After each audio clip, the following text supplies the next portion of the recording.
bem-vindas para mais um episódio do Take 5 Lounge, o videocast do grupo Take 5. Eu sou Elaine Rezende e hoje eu convido vocês a falar de um assunto que é muito importante, que é essencial para qualquer empresa de produtos ou de serviços, que é o marketing. Vamos juntos? Bom, pessoal, eu vou me audiodescrever. Eu sou uma mulher branca, de cabelos castanhos, olhos castanhos escuros. Eu estou usando um vestido branco e preto e os meus cabelos estão soltos. Pessoal, eu tenho o prazer de apresentar dois convidados que são experts no marketing e na comunicação e são pessoas que eu admiro muito. Então eu estou aqui com a Ana Luísa Ares. Ana, obrigada por ter vindo aqui. A Ana é gerente de fidelidade e personalização na dunnhumby, que é uma das maiores empresas de Customer Data Science do mundo. Ela é especialista em engajamento de clientes e fidelização. Obrigada, viu? Prazer estar aqui. Eu que agradeço. Oi, meu nome é Ana Luísa, eu sou uma mulher branca, de cabelos castanhos claros, olhos verdes. Eu estou usando uma calça jeans, uma blusa azul marinho e um casaco verde e os meus cabelos estão soltos. E a gente também está aqui com o Guto Buarque.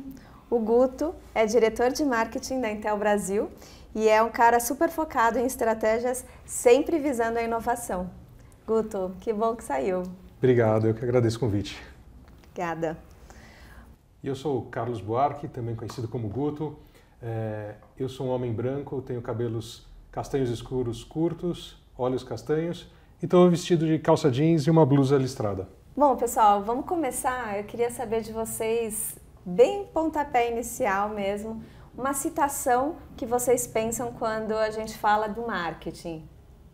Legal, eu vou citar uma frase que até é da Chief Data Officer da dunnhumby, que é a Sandra Stanley, que ela fala que IA sem dados de qualidade é como um carro sem combustível, que fala, né, dessa importância de como que a gente entende o cliente de fato tendo dado e a gente não consegue, né, personalizar sem uma boa estrutura, dados consistentes. Ótima. E eu, coincidentemente, pensei numa frase muito parecida também, que é a que fala que marketing sem dados é a mesma coisa que dirigir de olhos vendados. Então, acho que tem muito a ver, é a pré-IA. Legal, acho que já deu um pouco da ordem do dia, né? Do que a gente vai falar e para onde que está indo o marketing hoje, né? Não tem como falar de marketing sem falar de dados, né? Bom, vamos falar um pouco então do B2B e do B2C, né? Quais são as semelhanças e as diferenças? Acho que, Guto, você poderia abrir essa, quando a gente fala então de marketing voltado para o trade, né, para o B2B, ou o marketing voltado para o consumidor final. Quais são aí as semelhanças e as diferenças? Olha, a gente tem várias semelhanças e diferenças. Claro que depende um pouco do que a gente está falando do B2C também, né? Por exemplo, quando a gente fala num B2C de um produto ou de um serviço mais caro, obviamente o consumidor precisa ter muito mais confiança, que acaba se ficando uma coisa muito mais parecida do marketing B2B. Um cara que está fazendo uma decisão de uma compra, uma empresa, tal, a confiança naquele fornecedor é super importante. E na hora que você está falando um consumidor final que vai comprar um carro ou vai comprar um serviço, a pessoa que vai reformar a casa dele e tal, vai procurar referência, vai saber se o cara entrega no prazo, então, assim, vai ver a qualidade dos serviços que ele já fez. Então assim, aí você começa a ter semelhanças porque a confiança é o fator crítico. Agora, no mercado consumidor você também tem o volume, né? Que aí é aquela coisa que, assim, tudo bem, é uma compra muito mais de impulso, onde a qualidade às vezes perde relevância até para preço. Então, aí a coisa começa a ficar um pouco mais diferente do marketing de impulso, da compra por impulso, né, especificamente, do que um marketing B2B, que é onde você tem toda a questão de customizar, ganhar o tempo do cliente, convencer o cliente ao longo do tempo, enquanto que ali no B2C você vai estar fazendo uma conversão muito mais rápida. Mas o que é legal que a gente está vendo agora é que, assim, muitas das coisas que a gente só tinha no B2B, de personalização e tal, hoje a tecnologia está fazendo que isso seja possível no B2C também. Então tem coisas que antes a gente analisava a jornada do cliente de B2B, conhecia se ele foi no evento, se baixou um white paper, né, na hora de adquirir um produto. E agora a gente está vendo esse nível de detalhamento ganhando a escala com a tecnologia e chegando também no B2C, né? Legal. Isso para a Intel, ambos, né? A Intel pratica, né? Sim, sim. A gente acaba trabalhando no marketing tanto no B2C quanto no B2B. B2C porque a gente fala com o consumidor final, a gente quer que as pessoas tenham preferência e comprem um computador com processador Intel, mas no B2B também, porque a gente quer que o IT decision maker ali de uma grande empresa procure parceiros nossos na hora e trabalhe com soluções baseadas nas tecnologias Intel para a empresa deles. Sim, Intel Inside voltou, né, com tudo agora. Sim, sim. Agora a gente voltou a focar mais no Intel Inside, sim. Muito então bom. lembrando a campanha que começou há muitas décadas atrás e agora trazendo de novo o lado do Intel Inside. Muito bom, muito bom. E Ana, falando assim de análise de dados, né, que é, acho que super forte, né, hoje, né, da Hub, que você faz exatamente, né? Como é que você vê análise de dados e o impacto tanto no B2B quanto no B2C? Aí pensando talvez em personalização, como o Guto citou. Sim, no B2C a gente tem uma massa, um volume de dados muito alto, né? Claro que se tiver com os dados estruturados, então uma empresa que trabalha da maneira correta consegue ter todos os pontos de contato mapeados e isso dá um leque, né? A gente tem uma visão 360 e que habilita as empresas que usam, né, dados em tempo real, automação de IA e fazer campanhas muito relevantes com uma conversão muito alta, né? Então essa massa de dados é o diferencial do B2C e a gente consegue personalizar. E como o Guto falou no B2C, não é tanto uma decisão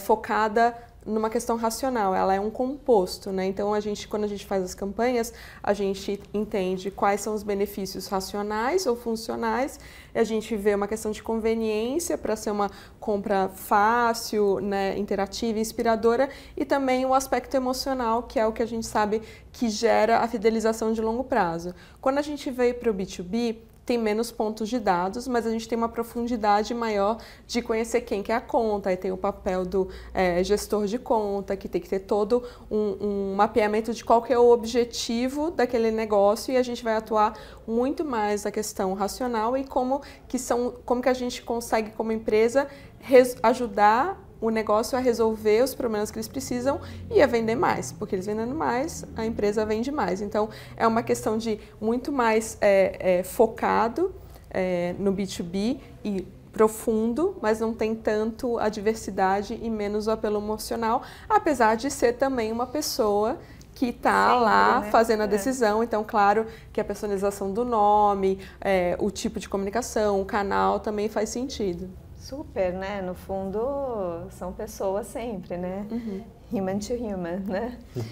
E o que vocês acham que um setor, assim, as práticas de marketing e comunicação de um setor poderia ensinar para outro e vice-versa, né? E como é que a gente vê aí as lições de um para o outro? Eu acho que, assim, a gente está constantemente aprendendo de um lado para o outro. Enquanto, que nem a gente comentou aqui, que no B2B a gente ia com uma profundidade muito maior que a gente não conseguia no passado ir, né, para o B2C.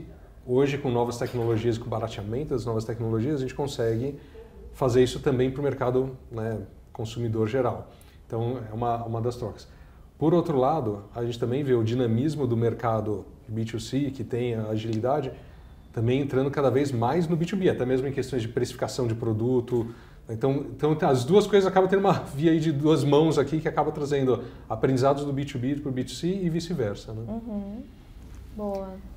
E eu acho que tem uma tendência também dos projetos que eu participei de como que a gente, no sentido dos programas de B2B, que geralmente tem uma relevância a questão de ajudar o negócio a ter mais volume, até algumas empresas estão dando, inclusive, ferramentas de marketing de essas empresas que eles atendem se conectar com os seus consumidores, porque elas já têm os dados estruturados e conseguem disponibilizar essas ferramentas para essas empresas entrarem em contato com o cliente. Elas já têm expertise de estruturação de dados, de como que gera, né, essa inteligência. Então, eles também podem usar o que eles usam dentro de casa para o B2C, para oferecer para o B2B, para tornar a comunicação dessas pequenas empresas que não conseguiriam fazer um marketing muito avançado sozinhas com um serviço agregado no B2B. Total, de acordo. Eu queria aproveitar para trazer uma pesquisa que a gente mapeou da EdSpend, com o estudo realizado pelo IAB Brasil e pela Kantar Ibope Media, que diz que o investimento em publicidade digital cresceu 60% desde 2020, não por acaso o ano da pandemia, né? Então, Ana, eu queria saber de você, qual que é a sua visão sobre o crescimento da publicidade digital e essa necessidade de comunicação contínua, everywhere, every time, all the time, né? Não, eu acho que o digital, primeiro, né, o crescimento exponencial da pandemia, que era o canal que a gente ainda conseguia tocar os consumidores, e aí acelerou, né, a digitalização das pessoas que ainda não estavam, e isso é muito interessante para as empresas, porque tem uma economia de custo e uma escalabilidade muito legal. E no digital a gente consegue ter todos os elementos da personalização, de uso de IA, o que numa experiência em loja ou, né, que a gente chama phygital, né, a mescla do físico com o digital ainda está dando os primeiros passos. Então faz todo sentido isso, e também como que a gente usa isso para ser mais certeiro, porque antes, né, os anúncios nos grandes canais e mesmo nos canais de TV paga, etc., eram um tiro de bazuca para matar uma mosca, né? Agora com o digital a gente vai certeiro e a gente tem como ser mais relevante, porque a gente está vendo um bombardeamento de comunicações, né? A quantidade de mensagens que a gente recebe, e no digital, com o conhecimento, com todos os pontos de dados que a gente consegue acessar do cliente, a gente consegue falar o que ele precisa no momento que ele precisa. Então, é mais barato, é mais abrangente e é mais assertivo, né, se bem usado. Para o bem e para o mal, né? E como é que a Intel está atuando na mídia digital, nas mídias digitais? Então, assim, o investimento em mídias digitais cresceu muito nos últimos anos, então assim, o foco nosso, o investimento direto, grande parte é em digital. Claro, a gente também investe em coisas físicas como eventos, principalmente no mercado B2B, também para o B2C, em algumas audiências, como a audiência gamer que a gente trabalha, também faz eventos, tudo. Mas grande parte do nosso investimento direto e grande parte do nosso investimento que a Intel faz muito, que é através dos parceiros, que é o co-marketing, hoje vai para o digital. E acho que a Ana falou aqui os principais pontos, mas eu acho que tem um outro ponto também, que é a questão de você medir o resultado, né? Sim. Então, assim, a gente está falando da importância dos dados, aqui a gente brincou, eu acho que esse é um ponto que é um ponto forte do digital. Isso, obviamente, varia muito de empresa para empresa. Por exemplo, eu trabalhei na Telefônica e a gente fazia campanha no Domingão do Faustão, só que o lado legal é que era uma campanha para vender um serviço onde quem era impactado ligava no número da Telefônica, então a gente conseguia ver quantas pessoas estavam ligando, se estava convertendo. Então, era uma campanha de TV, mas que tinha muitas métricas associadas que a gente conseguia medir e falar, atraindo o público certo? Sim, várias pessoas ligaram, atingiu o número de ligações. Atingimos um público qualificado? Sim, as pessoas estão convertendo quando, né, ligam para o nosso call center e vê o preço do produto, etc. Tal. Então, a gente conseguia ali ter essas métricas mesmo no mundo do marketing não digital. Agora, no caso do Intel, que é uma empresa que faz um componente, ficaria muito mais difícil da gente medir o resultado de uma propaganda que uma Dell, uma Lenovo está fazendo, ou que uma Magazine Luiza, Casas Bahia, Ponto Frio, porque a gente é um componente lá dentro, tá certo? Então, até a gente ter informações de se aquela campanha funcionou ou não, vai levar um mês, até a gente ter o relatório de vendas daquele varejista, etc. Tal. Então, essa é uma das vantagens que faz com que a gente acabe investindo muito mais hoje em digital do que no tradicional, né? Mas, eu acho que as coisas depende muito do objetivo e as duas coisas acabam acontecendo em paralelo, que nem eu falei. Num B2B, por exemplo, a gente sempre vai ter que construir relacionamentos, e eventos têm um papel super importante nisso, tanto eventos de indústria, tanto eventos focados, por exemplo, um evento só da Intel, ou até um evento específico para um cliente. Então aí a gente vai trabalhando com as diferentes táticas aí do marketing, né? Legal você ter citado os eventos, foi um setor que tanto sofreu, né, na pandemia, e como esse retorno ao tangível, né, ao mundo real, está vindo com força, né, até um paradoxo, né, no meio de tanto avanço digital, tecnológico, a gente está tendo esse retorno. Mas é super explicável também, né, as pessoas, e aí imagino que vocês se incluam, eu me incluo, elas estão muito cansadas, né? É exaustivo que as pessoas saibam tanto sobre nós e nos mostrem a todo instante produto, serviço, coisas para aprender. Gente, é exaustivo, né? Eu queria que vocês comentassem um pouco sobre se vocês estão percebendo isso no setor de vocês também, como vocês acham que as marcas têm, em geral, respondido a essas tendências? A essa tendência, perdão. Ana, se você puder começar. Sim, claro. Eu acho que tem uma questão, principalmente no ramo que eu mexo mais, que é com o varejo, que a gente está vendo um novo papel que a gente chama das lojas, tem até alguns movimentos que falam a loja do futuro, né? Porque a gente tem uma penetração cada vez maior do e-commerce, mas a maioria dos varejistas, 80% ou mais das vendas, né, o que tem mais penetração é 30% de e-commerce, então o filé grande ainda é na loja física. Então, as pessoas fatalmente ainda vão para as lojas, só que claro que a gente tem uma flexibilidade, até a questão do sortimento, como que a gente brinca com a personalização, a gente tem muito mais elementos no digital para como fazer isso em tempo real. Mas nas lojas presenciais, a gente está vendo que não é uma questão de reposição. As pessoas vão lá para experimentar os produtos, para ter algum tipo de experiência. Então, como você falou, às vezes as lojas até fazem eventos, algum tipo de treinamento, uma questão de uma aula de culinária, ou trazer alguma personalidade, fazer um evento exclusivo para os melhores clientes. Então, acaba sendo uma forma de engajar com os clientes e também esse outro canal, né, que a gente fala omnichannel, e aí muitas pessoas pensam muito na questão da orquestração de todos os canais digitais, SMS, push, e-mail, mas também como que a gente inclui a loja nisso. Porque a gente tem que falar com o cliente pelo canal que ele prefere e não pelo canal que é mais barato ou mais conveniente para a empresa. Então, a gente tem que ser inclusivo. Então, como que a gente coloca o papel da loja aí e faz, né, um ROI positivo para as empresas e trazer esse balanço que traz, né, uma experiência isso leva também a um engajamento emocional que traz a felicidade de longo prazo. Então, a gente está vendo também essas tendências em loja. Excelente, super de acordo. E eu acho que tem alguns canais, né? Algumas áreas algumas áreas de fato onde talvez essa experiência real, tangível, seja mais importante que as outras. Queria que você falasse um pouquinho do que você vê, quais são essas áreas e talvez no setor de tecnologia, como você vê também. Em tecnologia é engraçado ver, porque assim, mesmo antes da pandemia no Brasil, a gente já tinha mais de 50% das vendas de computadores online. Assim, é um segmento que já tinha um drive maior para o online do que para o varejo físico, mas por uma característica que é um produto de um ticket mais alto. Então, nem todos os varejistas vão ter um sortimento grande nas lojas, porque é estoque parado ali, né, para girar muito mais difícil. Enquanto que você tem online, obviamente, aí você atende o Brasil inteiro com o que está lá no seu centro de distribuição, né? Então, já tinha uma característica a mais do online. Mas, hoje a gente vê algumas lojas, né, alguns varejistas apostando muito mais nessa questão da experiência.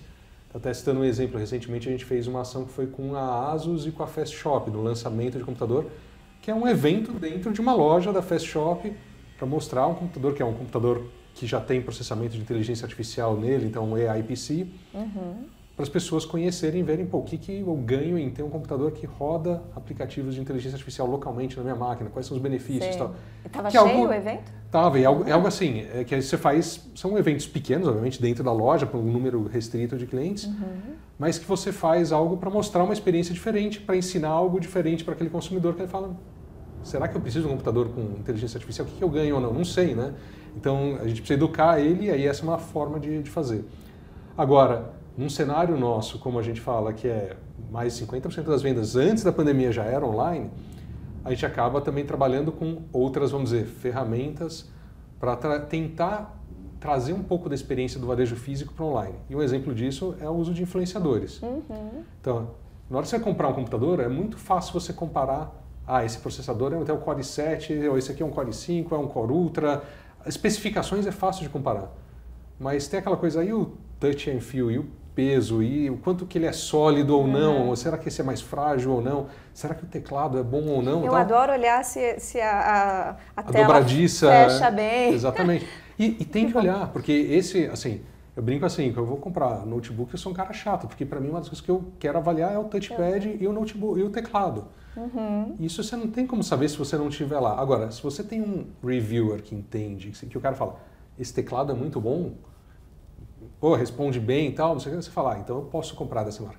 Ou então, você já tem que ter tido uma experiência com aquela marca, já comprei 3 Dell Latitude ou Lenovo ThinkPad, eu sei que o teclado é bom e tal, vou comprar mais um, beleza, você já tem uma confiança na qualidade daquela marca e tal, perfeito. Mas uma das soluções que a gente acaba usando muito são os influenciadores que acabam servindo como uma referência, falando, olha, a máquina é super boa, não, ó, é firme aqui, não entorta na hora que eu abro. Então a gente acaba trabalhando para atender um pouco essa questão da experiência do físico. Dessa necessidade. Mesmo no digital. Né? Exato, ótimo. E eu acho que faz todo sentido, né? Muito interessante você ter trazido esse ponto de vista.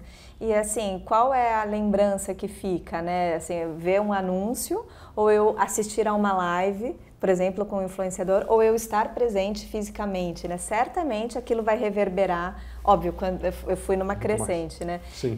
Aquilo vai reverberar na minha memória com muito mais detalhes, né? E claro. por muito mais tempo. E aí eu acho que são táticas que entram dentro da jornada do consumidor. Tá certo? Você vai usar um anúncio para gerar interesse, Exato. que de repente pode levar ele para aquele evento na loja e o cara comprar um computador ali. Exato. Ou assistir uma live e depois comprar numa Black Friday, né? Assim. Então aí a gente tem que mapear isso dentro da experiência, porque obviamente o anúncio vai ser muito mais barato do que a live e do que um evento físico. Sim, né? mas excelente, incluindo o físico na jornada total, né? Em todos os canais que fazem parte do Omnichannel, né? E tem, assim, falando sobre gerações, a gente até já teve um episódio aqui no Take 5 Lounge falando sobre as diferenças das gerações no ambiente de trabalho. Pensando aí no cenário de digitalização, de rápida transformação digital, né? Queria saber especificamente de você, Guto, como que você trabalha nessa personalização, talvez, pensando numa questão geracional? Então, acho que a gente tem que entender muito bem o cliente. Tá certo? Assim, vou dar um exemplo aqui. A gente faz ações para o público gamer. Todo mundo pensa que o público gamer é jovem, 18 anos. Não, tem gamer de 45, tem gamer de 50. Então, você tem que ter consciência de que quando você está falando com um gamer, não é só com um jovem de 18 anos que está acostumado a jogar. Tem um gamer que joga Counter-Strike lá e que tem 50 anos e é um super gamer, é um tremendo consumidor, tá certo? É super importante para a gente. Então, acho que a primeira coisa é entender a audiência e entender as diferentes características de consumo mesmo, certo? Então, outro dia eu vi um caso interessante que estavam falando de uma pessoa que foi, um cara super conhecido, foi fazer um podcast e aí ele foi ser entrevistado no podcast e ele não conseguia entrar no prédio onde era o estúdio porque tinha que ter o WhatsApp. Porque tinha que fazer um check-in com o WhatsApp. E eu me recuso a ter o WhatsApp. Tá certo? Eu não quero, não gosto, tal, não quero. Não sou e ele obrigado. não conseguia entrar, e aí tiveram que, entendeu? Fazer uma mega esquema de exceção, tal, para ele poder entrar, sendo que ele falou, tá aqui meu documento, é só tira foto aí, faz cadastro. Sou eu mesmo. Sou eu mesmo, tal. E aí, tipo assim, aí o podcast atrasou, entrou meia hora atrasado, tal, porque ele não conseguia entrar no prédio. Então acho que a gente tem que ter consciência de que diferentes consumidores vão ter restrições diferentes, necessidades diferentes, e customizar o nosso marketing, customizar o nosso atendimento, né, tudo para atender essas diferentes demandas aí dos clientes, né? É tudo sobre dados, né, gente? Aninha, tem alguma campanha ou um projeto que você tenha participado, que você lembra que foi baseado em coleta de dados e teve um trabalho forte de personalização que você possa compartilhar? Tudo que a gente faz aqui. A gente não posso citar o nome dos clientes, mas é basicamente o que a gente faz. Então, assim, e até puxando o assunto que a gente estava falando de intergeracional e do marketing. Então, é importante a gente fazer, claro, a personalização, mas isso é a ativação, né? Então, digamos, o último passo. Para a gente ter uma boa estratégia de personalização e ativar da maneira correta, na verdade, a gente tem que dar 3 passinhos para trás e fazer um estudo profundo, um entendimento do cliente, de como que é a jornada, cruzar isso, as necessidades do cliente, com quais são os objetivos do negócio, para a gente ter uma sustentabilidade financeira e atingir, né? Porque nenhuma empresa, todas as empresas visam o lucro, então não dá para a gente ser muito generoso e depois não conseguir sustentar ao longo do tempo. E uma vez que a gente tem esse objetivo, e a gente traça o que a gente de fato vai fazer. Com isso, com essa estratégia já robusta criada, aí a gente passa para a personalização. E quando a gente usa, então, essa robustez de dados, os dados estão bem estruturados, bem organizados e são fidedignos, a gente consegue usar a ciência e IA para personalizar de maneira mais efetiva. Então, a gente vê, né, com toda essa gama, a gente consegue, a gente na Dunhamby consegue ver resultados, entregar antes e depois para a empresa até 40% de resultados superiores com o uso de personalização, IA, dados em tempo real, como que a gente entra em contato com o cliente no momento certo. E especificamente quando a gente fala que é uma dor muito comum em todas as empresas, a questão de prevenção ao churn, muitas vezes a gente tem uma ideia do que leva ao churn. É queda de visitas, é diminuição da cesta, dos itens, mas isso são regras de negócio, que elas são melhor do que nada, mas quando a gente coloca a ciência, a gente tem resultados claros da nossa ciência, que a gente comparou vários clientes e a gente comparou uma estratégia de ativação, de prevenção ao churn, com o uso de regras de negócio versus uma com o uso de modelos preditivos e com toda essa comunicação omnicanal em tempo real. A gente conseguiu subir 50% o uplift gerado pela campanha. Então, assim, com certeza, por mais que as pessoas sejam experientes, a massa de dados e a riqueza que a IA consegue e aprender com os grupos similares, etc., a gente não consegue reproduzir por mais que a gente junte muitas pessoas. Então, realmente, o resultado é muito superior e muito interessante. Uau, que legal. Obrigada. Muito rico em detalhes essa resposta. Obrigada. E Guto, queria saber, já que a Aninha citou IA, né? Como que você vê o equilíbrio entre o atendimento ao consumidor cada vez mais prestado por robôs e o que ainda resta, o que ainda é o atendimento humano, o toque humano? Eu acho que assim, no final a gente tem que ter uma mescla. Que nem eu comentei aqui do caso, não adianta a gente colocar tudo inteligência artificial que vai ter o cara e usando o WhatsApp que vai ter alguém que não vai ter o WhatsApp e a coisa não vai funcionar. A gente precisa analisar bem, entender bem o cliente e com isso casar esses dois casos aí essas diferentes pessoas que a gente tem. Um exemplo que eu vi recentemente que eu achei muito legal é de uma empresa brasileira de educação, de sistema de educação. Que assim, para eles o professor é o centro, né, do ensino ali, mas eles estão utilizando a inteligência artificial para quê? Para dar mais dados para o professor saber como está indo a performance dos alunos, poder, tal matéria ali parece que não aprenderam também, então vamos dar um reforço ali na frações, sei lá, o que a criança não aprendeu. Tal. E a outra coisa, eles estão utilizando também a inteligência artificial para ajudar o professor para tratar os casos, por exemplo, de crianças que têm alguma dificuldade de aprendizado, que tem casos de exceção também. Então, assim, é aquele caso que precisa de um atendimento especial.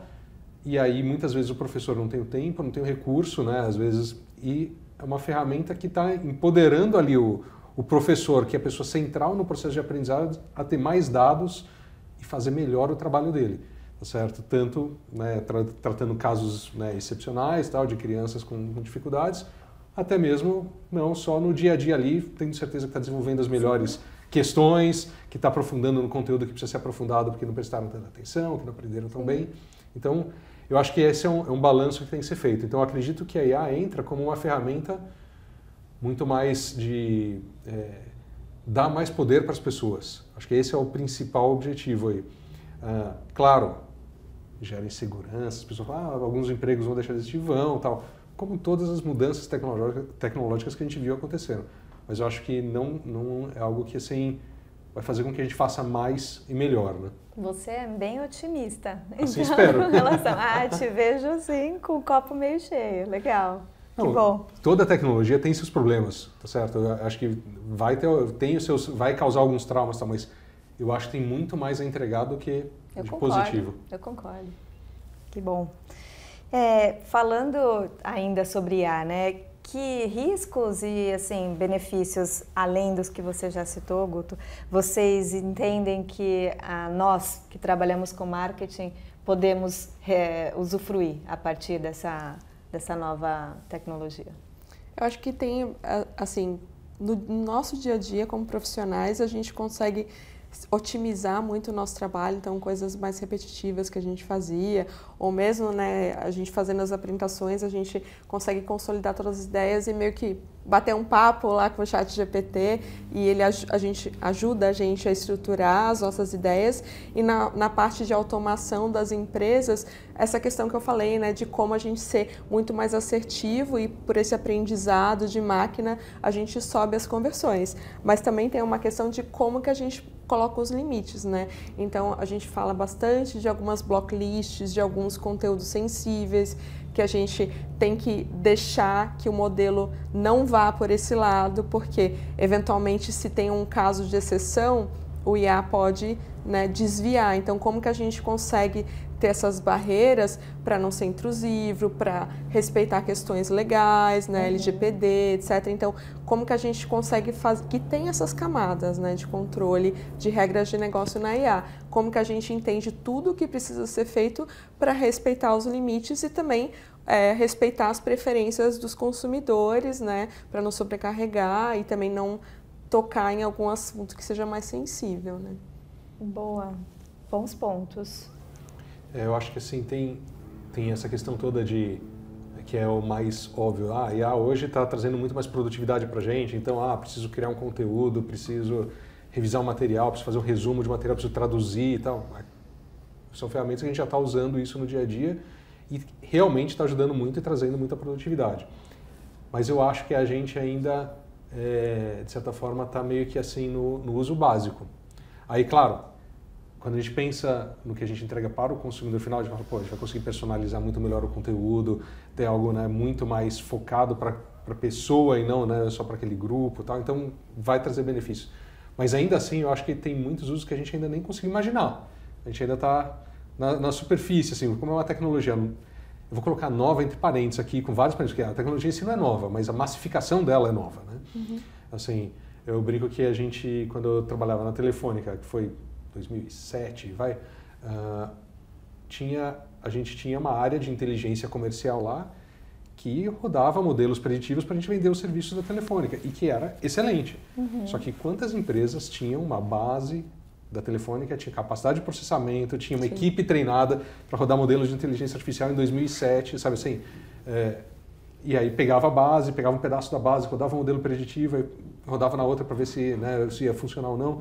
E funcionava super bem. A gente tinha, por exemplo, fazia isso para ativo de call center, para mala direta, para várias coisas que a gente fazia naquela época ali e tinha excelente resultado. E eu acho que assim, e aí voltando, eu acho que agora a gente ainda tem muitas aplicações de inteligência artificial que a gente ainda não está, que a gente nem imagina. A gente ainda está bem na superfície. Eu acho que ainda vai ter muita evolução que vai permitir algumas revoluções a mais aí que a gente hoje ainda não está conseguindo nem imaginar. Bacana, concordo. Tem muitos desafios ligados à IA. Falando especialmente do marketing, qual ou quais vocês acreditam que seriam os grandes desafios dos próximos anos para as pessoas que trabalham com marketing ou para a área de marketing? Indo na vibe de dados, né, pela minha experiência, é muito desafiador a estruturação correta dos dados e eles serem acionáveis, né? Então, muitas empresas têm mais de um ID do mesmo cliente, então, como que em diferentes canais, como que a gente funde e sabe que a Elaine, quando ela está no Instagram, Facebook, navegando no browser, navegando no app, então, como que estrutura tudo isso e como que gestiona isso para ele ser acionável de uma forma inteligente, para também não onerar, né, o armazenamento na nuvem, porque são bilhões e bilhões de dados, e como que a gente estrutura isso para ativar de uma maneira que seja rentável. Então, o que eu falei, muitas vezes as empresas estão investindo e elas usam alguma ferramenta sem tanto conhecimento de como usar e culpa a ferramenta. Ah, essa ferramenta não está dando certo, então vou mudar. Então, na verdade, tem que ter, como eu falei, a estratégia antes e quais são os casos de uso, né? Para que eu vou usar essa ferramenta e entender exatamente, porque senão eles não conseguem extrair e principalmente ter as pessoas, né? Os profissionais capacitados, né, para programar isso, fazer a IA rodar de maneira correta e atingir os resultados, né? Não dá para simplesmente comprar as coisas e fazer o barato sair caro e achar que as coisas vão funcionar. Então tem que ser uma questão de estratégia e procurar os profissionais que são especializados para fazer isso funcionar corretamente. Entendi. Uma questão de visão, né, com uma operação eficiente, né? As duas coisas funcionando juntas. Legal. E para você, Guto? Não, eu concordo. Eu acho que essa questão de você ter essa visão estratégica e aí conseguir planejar para ter os dados estruturados da forma é um grande desafio, certo? Hoje as empresas, grande parte das empresas não tem isso e aí, obviamente, que não vai conseguir ter um retorno super alto de uma implementação de inteligência artificial se a sua base de dados ali não atende. Claro que aí, acho que assim, tem que olhar, entender muito bem qual que é o objetivo, olhar e falar como é que a gente consegue construir isso aqui de uma forma e já ir aplicando em alguns subsets essa tecnologia em algumas partes dos dados ali para começar a ter retorno e também para ganhar experiência, né? Sim. Acho que assim, tem que fazer, é um plano que tem que olhar e pensar no longo prazo, porque tem um trabalho de estruturação que não é fácil e que a maior parte das empresas tem que fazer, porque tem muito sistema legado, muita coisa que acaba não se conversando e que aí para você usar isso e tirar a informação que realmente precisa disso é difícil. Né? Se eu puder complementar, acho que o Guto colocou um ponto muito importante de a visão de longo prazo, né? Então, tem, né, os quick wins, né, coisas que dá para fazer rápido, que vai te dar um retorno rápido, e aí a gente começa por isso e já tem um planejamento de qual que é o passo 2, 3, e vão ter muitos passos. E, na verdade, essa jornada, ela é sem fim, porque quando você colocou o último passo, já mudou, então você a cada, no máximo, 2 anos, tem que reestruturar. Então, é importante a gente dar um passo do tamanho da nossa perna, para ter um resultado, né, para financiar todo o investimento que a gente tem, mas sempre ir se renovando constantemente para não cair, né, e ficar fora do mercado. Desatualizado, né? E falando assim até de questão, mas até de tecnologia em vez de marketing, né? Uma coisa que a gente vê muito é assim, a empresa fala, não, quero mudar todo o meu sistema. Calma, né? Assim, a coisa tem que ser por fases. Porque muitas vezes falam, não, eu já vi vários casos de empresas, a gente tinha um legado aqui, contratamos tal empresa para desenvolver do zero, 10 anos o projeto e nunca foi implementado porque nunca terminou, porque, né, sabe assim, é aquela coisa que gastando milhões ali nunca terminou aquela implementação daquele sistema e continua usando o legado que já devia ter morrido há 10 anos atrás. E às vezes eu acho que falta um pouco essa visão de, tá bom, vamos fazer primeiro esse módulo, agora vamos fazer esse outro. E essa visão de longo prazo e modular para já ir trazendo os resultados, trazendo retorno fase a fase é super importante. Sim. Muito bom. E eu queria acrescentar também, na minha opinião, surfando aí no assunto dos dados, eu acho que no final das contas, para mim, o mais desafiador, né, nesse momento e para o futuro é como captar a atenção das pessoas e como fazer com que elas continuem prestando atenção em você, pensando em você. Né? Então, como se diferenciar, né, no meio de tanta coisa que está acontecendo e como fazer com que as pessoas ainda se lembrem de você, se de alguma forma fiquem fiéis àquilo que você entregou, né, a sua promessa que se tangibilizou, a sua promessa de marca que se tangibilizou com a experiência do produto ou do serviço. Eu acho que aí tem alguns pontos. Eu, por exemplo, no marketing B2B, eu sou extremamente crítico quando eu vejo os criativos que normalmente a gente... Eu olho e falo... Muitas das propagandas falam, se mudar o logo, você muda, sabe assim, muda de empresa, sabe assim. É aquela mesma foto, sabe assim, aí você fala, tá bom, poderia ser uma propaganda da Intel, da Dell, da Microsoft, da Salesforce, sabe assim, tudo igual. Você fala assim, claro, uma vai ter mais o azul, outra mais o vermelho, outra, mas sabe assim, no fundo, eu olho e falo, tá, nenhuma delas tem aquela coisa, o stopping power de, opa, deixa eu ver isso aqui, deixa eu ler isso aqui. É raro ter. No B2C eu acho que tem mais, mas no B2B eu acho que muita coisa fica muito... Parecido, flat. Muito parecido. E aí, assim, um outro ponto que eu acho que é, tá bom, você conseguiu o stopping power, conseguiu vender a sua solução e tal. Eu acho que o outro ponto é a questão do atendimento. Então, o que vai acabar fidelizando, fazendo, é a experiência que você está dando para o seu cliente. Se o seu cliente teve um problema, mas você reconheceu o problema, foi lá e resolveu, então, o cara vai ganhar confiança, amanhã ele vai falar, tá bom, eu comprei da empresa X, eu tive problema, mas em uma semana eles resolveram o meu problema. Então, beleza, gostei. Poderia ter sido melhor? Poderia não ter tido problema. Agora, eu vou comprar de uma empresa Y que eu não sei se resolve tão rápido, se eu vou ter o mesmo nível de atenção e tal. Então, aí você começa a ganhar confiança. Então, acho que tem as duas coisas. Uma é você conseguir chamar atenção e a outra coisa é você garantir que você está atendendo o seu cliente com a qualidade que ele espera e aí você vai ser naturalmente a primeira opção dele na próxima compra. Né? O CX, né? Que também é marketing, né? Sim. Eu queria complementar a questão da personalização da relevância com um tema que muitas vezes é deixado de lado pelas empresas, que é o controle de tráfego aéreo, né? Que, né, falando um pouquinho o que é isso. Então, quando a gente tem, principalmente os canais digitais ou os ativos, a gente tem os canais e a gente sabe quantas vezes a gente aborda o cliente. E a gente tem que ter um limite, principalmente de acordo com o perfil de compra do cliente. Então, se a gente tem um cliente que é muito frequente, talvez a gente possa até falar mais com eles. Um que é menos frequente, a gente tem que falar menos. E a gente tem que falar qual que é o limite. Então, provavelmente vocês já sofreram isso, de ter um push, vocês receberem 15 pushes no mesmo dia da mesma empresa com assuntos diferentes. Você pode até ver o primeiro e o segundo, depois você não vê mais naquele dia, ou você deixa de ver, você bloqueia as notificações dessa empresa.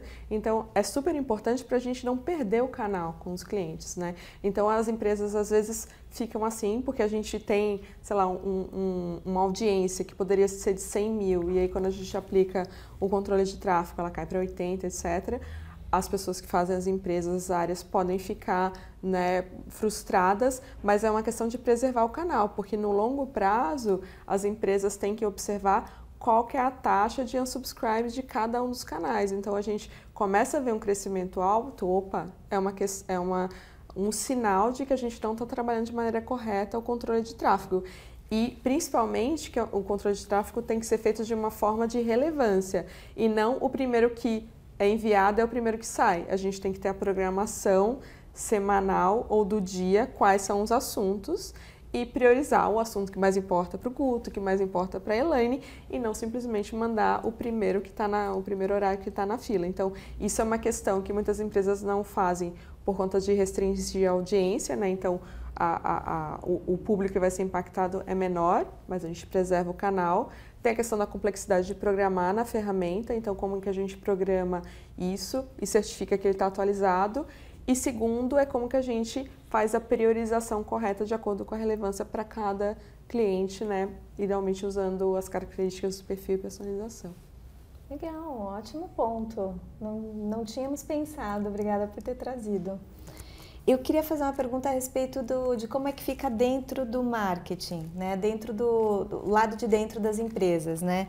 Com as estruturas mudando, a tecnologia cada vez mais substituindo funções, vocês têm percebido uma redução nos times de marketing, tanto dos chamados clientes, né? Que representado pelo Guto, quanto do lado dos fornecedores, representado pela Ana e por mim, né? Vocês têm percebido isso? Olha, sim. Eu acho que a gente vê que com marketing digital, com novas ferramentas e tal, a gente vê uma diminuição das equipes, sim. Por outro lado, a gente também vê uma maneira diferente de se relacionar com os fornecedores, tá? Com as agências. Então, por exemplo, do que a gente fazia alguns anos atrás, de trabalhar com grandes agências, tal, hoje a gente acaba trabalhando com agências menores, mais especializadas muitas vezes em determinados públicos.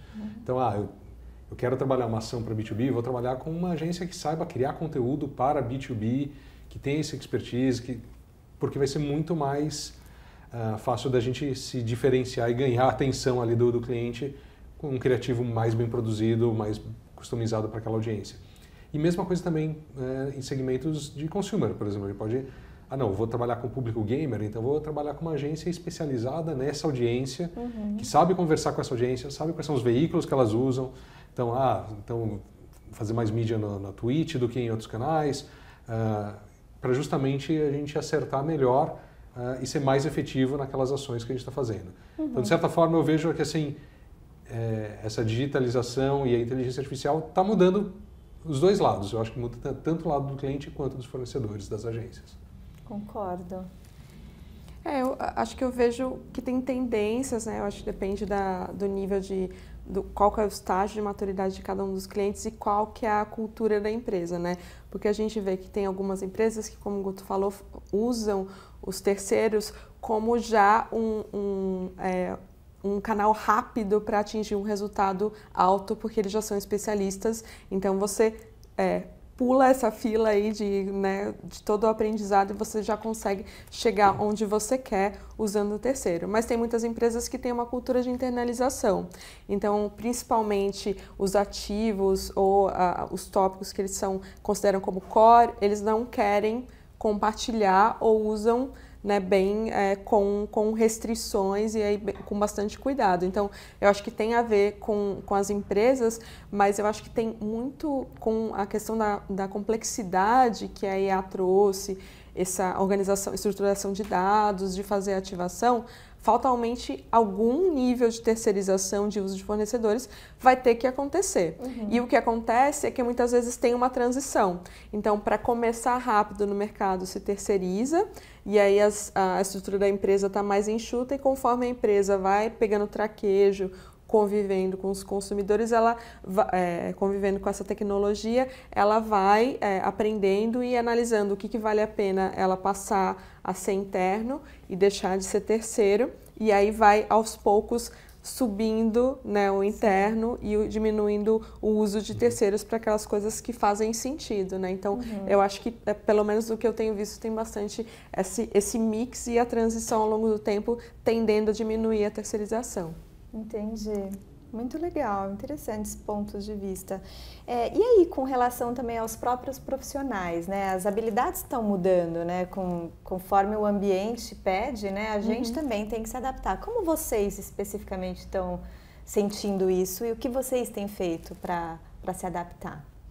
Eu acho eu acho que o ambiente, assim, pelo menos para o meu core de especialização, eu estou muito feliz com o momento porque tem muito essa questão de centralidade no cliente, de como que a gente entrega um melhor valor, uma experiência para eles. E cada vez mais essa cultura se alastra nas empresas. Então, eu brinco com todo mundo que pergunta, né, para mim, eu queria seguir uma carreira em personalização e fidelização. Eu acho que a pessoa tem que ser curiosa, né? Então, tem que estar aberta e qualquer momento, não? Então, eu brinco que eu sou a louca do cliente oculto. Então, toda hora que eu vou fazer uma compra, eu fico analisando cada passo e aí eu vejo. Claro que, eventualmente, essa empresa também pode ser um futuro próspero e um cliente da dunnhumby. Mas, assim, você está aberto e curioso, porque em qualquer segmento você pode gerar um insight. Né? Pode ser uma coisa completamente diferente do que você atua e pode gerar insight. Então, eu acho que tem que ter essa abertura, a questão das empresas ter a abertura de conviver com pessoas de diferentes perfis, porque a gente falou um pouquinho de intergeracionalidade, também a variedade de perfis, de preferências, as pessoas mais expansivas, mais criativas, mais de dados, mais planejamento. Então, a gente tem que cultivar a diversidade, porque é isso que gera inovação e a gente evoluir e se manter relevante ao longo do tempo. Que legal, você deve estar se divertindo muito agora que você mudou para outro país, né? Sim, você deve estar fazendo um monte de pesquisa aleatória aí de cliente oculto, Com né? certeza. E também aprendendo como funciona lá, né? Que não é igual aqui. A Aninha está morando na Espanha, só para vocês em Madrid. saberem. Que legal. E você, Guto, como é que você tem se adaptado? Eu acho que assim, acho que a Ana falou bem, eu acho que ela falou uma palavra que para mim, eu acho que todo mundo tem que ser que é curioso. Então acho que tem que ter essa curiosidade, tem que estar querendo aprender as coisas novas o tempo todo. E eu brinco que eu sou meio paranoico também com essas coisas de ficar observando sabe assim, as experiências que eu tenho, falando, putz, isso aqui poderia ser melhor como cliente. E assim, eu acho que o papel do marketing muitas vezes tá ali também, tá certo? Tá ali junto com o cliente. Eu brinco que a gente fazia, por exemplo, vai no varejo e ser vendedor por um dia, sabe assim? Você tem que aprender. Se você não tem essa experiência, tá faltando coisa, sabe assim? Você não sabe o que é vender, então o seu conhecimento não está completo ali para você estar no marketing, assim, né? Você nunca fez um atendimento? Até voltando para um caso da Telefônica também, eu lembro que eu trabalhava no marketing ali da banda larga e tinha dias que a gente acompanhava os técnicos em campo porque fazia instalação e reparo de telefone, de problema de telefone, de banda larga e tal. Pô, acompanhar o técnico o dia inteiro lá, indo no cliente, tomando pancada, sabe assim, vendo a reclamação do cliente para entender. Era um problema de marketing? Se você falar, não, é um problema da área de atendimento. Não, sim, é um problema de marketing. Se o cliente está sendo mal atendido, isso vai virar um problema para o marketing. Assim, se está tendo muito problema, se está demorando para resolver, é um problema de marketing. Assim, é um problema da empresa como um todo, tá certo? Que vai afetar o marketing também. Então, acho que tem que ter essa visão de que a jornada do cliente inteiro importa e está o tempo todo querendo aprender e está se atualizando. Que legal. E você trabalhou na Telefônica, eu acho que numa época parecida em que nós duas trabalhávamos na NET. E a gente também saiu com o técnico, né? Foi visitar. Eu lembro de uma situação que eu fui visitar, fui fazer uma desinstalação. Um cliente que estava pendente de pagamento no interior de São Paulo. A NET tinha adquirido uma empresa local. E aí, chegando lá, a pessoa, para não desinstalar, né, a TV, ela falou, não, peraí que eu tenho aqui, eu junto moeda. E ela pegou 2 garrafas PET com moedas de centavos, reais. E aí o técnico da desinstalação e ela contando as moedas para a gente poder chegar no valor devido. E conseguimos. E ele não desinstalou. E aí uma super oportunidade de fazer a cobrança ali na boca do caixa, né? Diretamente com o cliente para não perder aquele cliente, para não dar o churn. Então, nossa, super de acordo aí com você, de vestir todos vivenciar todos os papéis que envolvem ali os momentos de contato com o consumidor, se você quer ser um bom marqueteiro, né? Legal. Eu vou aproveitar para fazer 2 perguntas bem técnicas para vocês. A Ana que trabalha bastante com retail media, né? O que você tem percebido com relação a essa nova tecnologia, vamos dizer assim, essa nova forma de vender, de fazer as coisas? Eu acho que a gente está vendo que cada vez mais as empresas, elas querem, né, como o Guto falou no começo, a questão da mensuração, né, de provar, né, o ROAS, né, que é no mercado publicitário, né, o retorno sobre o investimento em advertising. E como que a gente... Isso no retail media é muito assertivo, porque os dados do varejo, primeiro que a gente tem quem é o cliente individualmente, né? Então não é uma audiência, né? Claro que as audiências podem ser super bem estruturadas, bem específicas, mas mesmo assim é uma massa de clientes. No retail media a gente sabe aquele indivíduo, o comportamento, o histórico de compra de geralmente 2, 3 anos, então é muito mais assertivo e a gente consegue trazer isso de uma forma personalizada, usando um composto de canais, né, o omnicanal para trazer uma conversão maior. E isso traz para as empresas também o retorno dela. Então, muitos varejistas estão fazendo, principalmente com os fornecedores, né, dos produtos que eles vendem, mas também, né, os não endêmicos de vender as audiências qualificadas para fora e entregar o resultado 1 a 1. Então, a gente viu que era um crescimento absurdo, né, logo depois da pandemia, 2 dígitos muito sustentáveis. Ele está crescendo muito, agora a taxas decrescentes, né? Mas o que a gente vê que ainda é muito importante, porque Antes tinha a questão, né, do Google tirar os cookies, agora não vai ter mais, mas cada vez mais a gente está vendo restrição das pessoas não aceitarem esse segmento. Então, com o Retail Media, o varejista tem essa riqueza desse dado que é super específico, tem a visão 360, que a gente consegue ser muito assertivo, né? O cliente que eu quero manter na minha marca, o que não deixou de comprar, o que nunca comprou e eu quero que ele experimente. Então, é muito rico isso. Mas, por outro lado, a gente também tem que ver que é um mercado que como que a gente trabalha quando é um varejo muito pequeno. Porque um fornecedor, uma Coca-Cola, ela não vai conseguir trabalhar com centenas de varejistas. Então, como que a gente estrutura? Já está se falando de pool de pequenos varejistas. Então, os grandes, né, quando a gente fala nos Estados Unidos, a Target, a Amazon, né, que é o chefe, o carro-chefe, eles obviamente têm relevância. Mas quando a gente vê varejistas mais locais, como que eles continuam, né, usando, né, surfando a onda do Retail Media, mas como que a gente vê essas soluções para, né, não dar esse trabalho tão adicional para os fornecedores e os fornecedores continuarem vendo a bons olhos o investimento nesses também no final da cauda aí dos varejos de menor porte. Excelente, obrigada. E para você, Guto, outra pergunta também específica.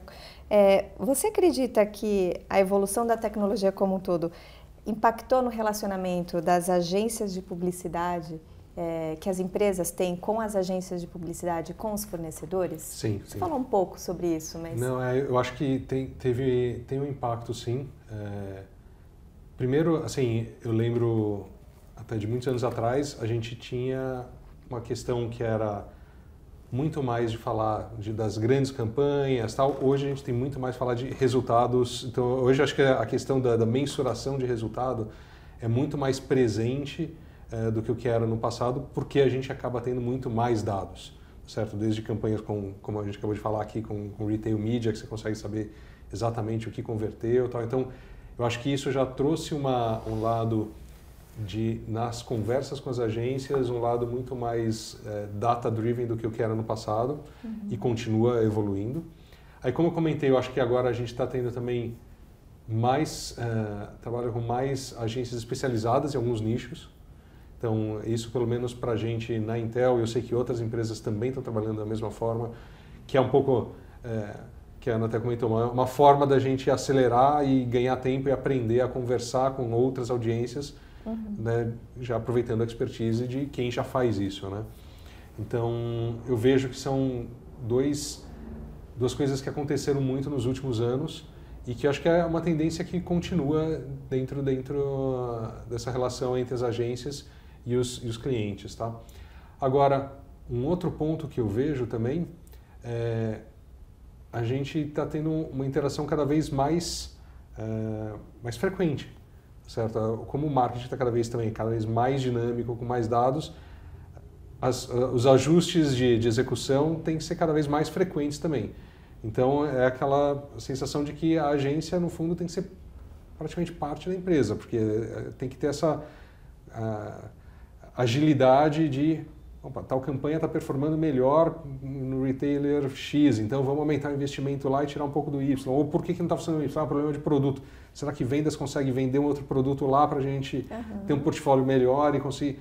Então, esse tipo de interação a gente tem que ter cada vez mais frequente, porque precisa de muito mais agilidade hoje. Né? Sim, essa proatividade do fornecedor, Sim, né, também. Exatamente, precisa ter dos dois lados aí, assim, Sim. Acho que tanto do fornecedor como do cliente, essa abertura também. Né? Exato.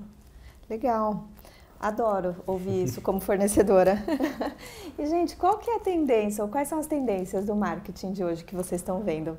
Assim, o que está pegando, o que flopou? Eu acho que é um equilíbrio, o que a gente estava falando bastante de omnicanalidade, né? Eu acho que a gente achava que em algum momento ia acabar o físico e só ia ser digital. Isso certamente flopou, como você falou, porque tem que ter um mix e a gente tem que ser abrangente, né? Não dá para a gente simplesmente descartar um canal que para alguns dos nossos clientes e eventualmente para os nossos melhores clientes vai ser importante. Então eu acho que é isso, né? Que a gente falou bastante, né? Eu vou esse disco arranhado, de entender o cliente com os nossos dados e ver o que a gente tem que fazer, como que a gente pode atendê-lo melhor, que aí a gente vai ter o círculo virtuoso de gerar melhores resultados e conseguir reinvestir. Eu acho que é isso. Muito bom, concordo. Eu acho que esse é um dos pontos. Uma outra coisa que se apostou muito no passado e que não se desenvolveu foi o metaverso, né? Então, foi uma outra coisa que flopou, assim. Eu acho que tem... a segunda vez do Second Life, né? Exatamente. Third Life. Exatamente. Eu acho que, assim, existem aplicações que fazem sentido, sim, treinamento, etc. Tem um monte de coisa que faz sentido. Mas eu acho que com aquele momento do metaverso explodindo e pandemia e tal, acho que se imaginou algo que a gente não chegou e nem sei se faz sentido chegar, até porque a gente está voltando para muito mais a questão do omnichannel, com a experiência no físico, com a experiência no online. Então, eu acho que eu não sei o quanto que isso seria necessário no marketing mesmo, né? Uhum. Mas eu acho que é uma das coisas que veio na minha cabeça quando você perguntou do que flopou. Eu falei, a primeira coisa que veio foi o metaverso, que algumas empresas investiram bastante e eu falo, Pois é, a meta, por exemplo. Por exemplo. Né? Verdade. Pessoal, a gente está chegando ao fim, mas eu queria aproveitar ainda um pouquinho mais de vocês aqui. Então, eu vou pedir umas dicas. Ana, que dicas ou conselhos você dá para quem trabalha no marketing hoje e está pensando em rampar na carreira ou quem está começando? Eu acho que é bem importante a capacidade analítica, né? Então, eu daria a dica de investir num curso, né, não precisa ser específico de ciência de dados, né, se você quer seguir mais a área de estratégia, mas como, né, conseguir analisar, tirar insights. E outra coisa que eu acho que é bem relevante é como o storytelling, que é uma coisa que é muito pedida, que não adianta nada você tirar insights maravilhosos e você não conseguir vender a sua história. Então, eu acho que são os dois tópicos aí que vão diferenciar você e fazer você decolar. Que legal, que legal. Adorei a história do storytelling. Acho que tem tudo a ver com um dos desafios, que é captar a atenção das pessoas, né, de verdade. E Gu, tô aproveitando também, né, sua experiência para você dar uma sugestão aí, dicas para empresas pequenas que talvez não tenham grandes orçamentos, como que elas podem usar a digitalização, a IA, para fazer mais publicidade delas mesmas e de uma forma profissional? Não, legal. Acho que essa é uma boa pergunta, porque assim, a gente no passado, a gente falava, pô, a IA só está disponível para grandes empresas, né, porque tem capacidade, pessoa, recursos, né, de servidor, etc, para utilizar. E o que aconteceu hoje é que assim, a IA generativa agora, né, essa explosão que a gente teve, ela chegou de uma forma muito mais acessível para várias empresas, tá certo? Então, acho que agora é uma democratização de uma tecnologia que eu acho que eu nunca vi acontecer tão rápida como está acontecendo agora.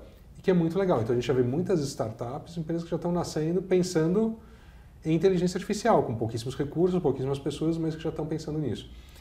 E aí, uma coisa que a gente vê, uma dica muitas vezes as pessoas pensam em inteligência artificial generativa e já pensam nos grandes modelos, então vou ter que colocar isso aqui na nuvem, contratar AWS e tal.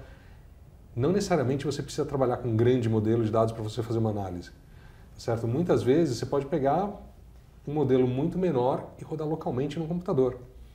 Então hoje, que nem eu comentei, a gente tem já notebooks e PCs com processador Core Ultra que ele tem uma NPU lá dentro que é para processar a inteligência artificial.